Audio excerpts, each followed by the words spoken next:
Civil is not civilian, a short explanation of corporate feudalism. February 28, 2019 by Anna von Reitz. Many people make references to the civil government without realizing that the civil government is not the civilian government. Civil refers to the municipal government, and ultimately, to the Municipal Government of Rome, the city. Rome is unique in the history of the world, and its empire of the city has spanned the centuries in a single leap from 700 BC to the present, virtually unaltered in form. It is still an all-embracing municipal government, and this is the form of the Holy Roman Empire. Voltaire once quipped that the Holy Roman Empire was not holy, not Roman, and not an empire, and in part, I wholeheartedly agree, but in another sense, it very much is an empire that has used the church as a storefront, used Rome as a base of operations, and which now encircles the globe in a python-like grasp of interlocking trust directorates and commercial corporate interests. When our country was founded a little over 200 years ago, commercial corporations were somewhat an oddity. Only a few industries employed commercial corporations, notably shipping and trading companies, banks, fledgling insurance companies, trade guilds, unions, and government-to-government operations.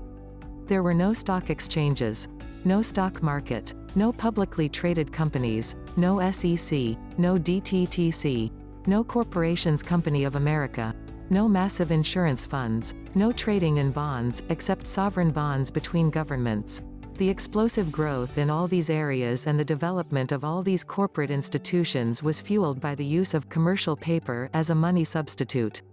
And that, in turn, was fueled by the spread of the Municipal Government of Rome and the standardization of shipping lanes, postal services, trade policies, post roads, communication systems, expansion of the use of insurance and bottomry bonds in shipping, the advent of pension programs, the proliferation of commercial patent processes under government protection, international copyrights and trademarks also protected by governments, and what has developed into the modern Uniform Commercial Code.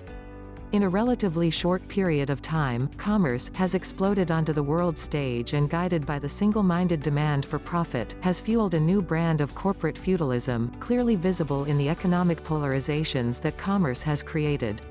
Along with the explosive growth created by institutionalized gambling, insurance, commodities markets, stock exchanges, investment and brokerage houses, investment banking, bond markets, etc. are all forms of institutionalized and increasingly deregulated gambling, came another push to bulk up the commercial markets, the securitization, bonding, and enfranchisement of practically everyone and everything on Earth. Commerce, by definition, is business conducted between two incorporated entities, and incorporated entities have to be sponsored and chartered by governments or enfranchised by other corporations that are sponsored by governments. All incorporated entities are unnatural and consist of total legal fictions, businesses created by businesses, corporations created by other corporations, and totally cut off from the realm of physical reality. To funnel this explosive growth and keep the momentum going and to benefit themselves, the promoters of the whole realm of commerce, the Municipal Government of Rome operated by the Roman pontiffs, approved the securitization, bonding, and enfranchisement of living people, and thereby reduced men to things, commodities to be traded, corporations to be moved about and controlled and held to account like any other corporations, little bricks in the vast edifice that the civil municipal government has been building. The big problem with the civil government is that it is all built on lies of one kind or another, and on enslavement of mankind by networks of bullies and thieves in nice suits, which leads inexorably back to the evils of robber barons and racketeering. For the king, however, the king may be defined, and to a brutal new kind of industrialized and computerized feudalism in which we all serve corporations instead of corporations serving us. And that is, in part, what we come to address as we gather ourselves together in faith communities and patriot groups and state assemblies and wherever living men gather to contemplate the circumstance.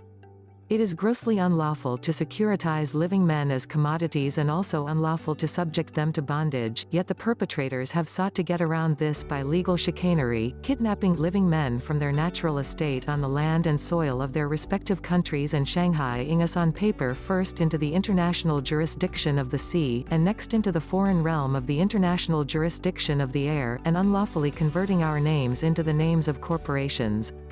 This is a crime known as personage, and it has been rampantly practiced by the governments of the Western world since the 1940s, right under the noses of the popes and prelates, the justices and politicians, the generals and the admirals responsible for protecting us. We can only conclude that at least a very substantial part of all that comprises world government is criminal in nature, and that the institutional and legal and public law safeguards have failed from the Pope, who is supposed to liquidate corporations caught in unlawful activities, on down to local law enforcement agencies which have failed to enforce the public law. Thus, again, the only strength is in public awareness and public action to put things back in order before a few madmen like George Soros create hell on earth instead of what is meant to be a heaven on earth. Millions of Americans have to be awakened to the clear and present danger that our own runaway military and federal civilian subcontractors have presented to us and to the rest of the world. Everyone needs to reclaim their own good name and estate as living people, and in this country, that means to return from any presumption of U.S. citizenship and also placing one's political status firmly on the public records of these private corporations as being American state nationals and/or American state citizens.